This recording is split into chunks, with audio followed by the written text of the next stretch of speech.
Income হচ্ছে, কাজ চলছে, কিন্তু মাসের শেষে হিসাব মিলছে না। টাকা আসে, কিন্তু থাকে না। কেন? তুমি কি কখনো ভেবেছ সমস্যাটা ইনকামে না, সমস্যাটা কোথায়? খরচ হচ্ছে সেখানে। প্রতিদিন ৫০, ১০০, ২০০ টাকা খেয়াল না করেই বের হয়ে যাচ্ছে। চা, খাবার, সাবস্ক্রিপশন, অপ্রয়োজনীয় শপিং, ছোট ছোট লিক একসময় পুরো ট্যাঙ্ক খালি করে দেয়। আরেকটা কারণ লাইফস্টাইল ইনফ্লেশন। ইনকাম বাড়লে খরচও চুপচাপ বেড়ে যায়। আগে যা দরকার ছিল না, এখন সেটা নরমাল হয়ে যায়। তারপর আসে অপ্রত্যাশিত ধাক্কা, হঠাৎ খরচ, ব্যবসায় ক্ষতি, অসুস্থতা, কারণ তুমি প্রস্তুত ছিলে না।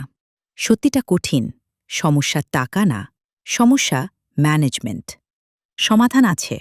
১. প্রতিটা খরচ লিখে রাখো। ২. ইনকামের আগে সেভিংস আলাদা করো। ৩. অপ্রয়োজনীয় খরচ কাটাও। ৪. একটা ইমার্জেন্সি ফান্ড তৈরি করো। মনে রেখো, টাকা কামানো একটা স্কিল, কিন্তু টাকা ধরে রাখা আরও বড় স্কিল। ইনকাম নয়, ম্যানেজমেন্টই আসল। আজ থেকেই শুরু করো, না হলে টাকা আসবে আর চুপচাপ চলে যাবে।